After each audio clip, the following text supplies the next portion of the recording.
नागलोक के राजा बासुकी और राजा परीक्षित की कहानी भाग 2।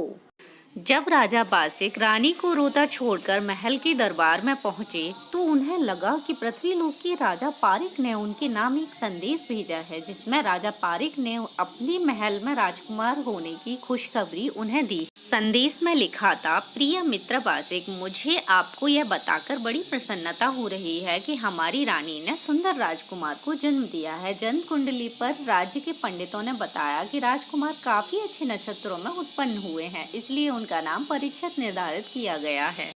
हम उम्मीद करते हैं कि आपकी ओर से भी जल्द खुशखबरी मिलेगी। हमारी तरफ से आप सभी को नमस्कार। आपका प्रिय मित्र राजा पारिक।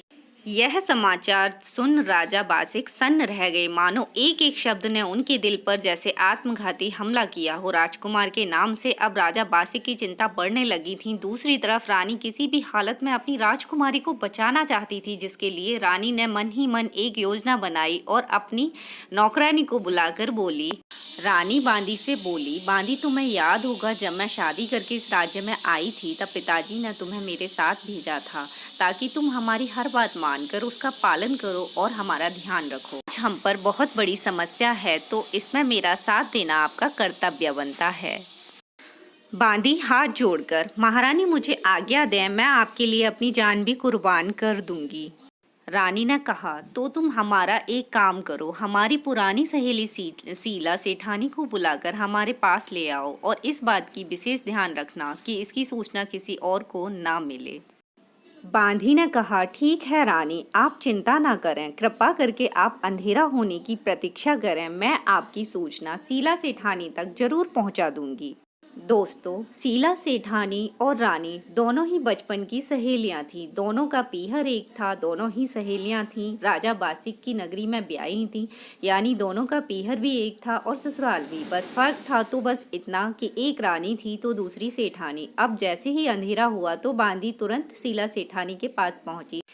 बांदी ने सेठानी से कहा कि महारानी पे बहुत ही बड़ी विपदा आ गई है, उन्होंने आपको तुरंत ही महल में बुलाया है। वार्तालाप के दौरान सेठानी को ऐसा लगा कि यह कार्य काफी गुप्त है, तो सेठानी ने बांदी को तुरंत जाने के लिए कहा और बोली कि रानी से कहना मैं सीधे महल में आ जाऊंगी।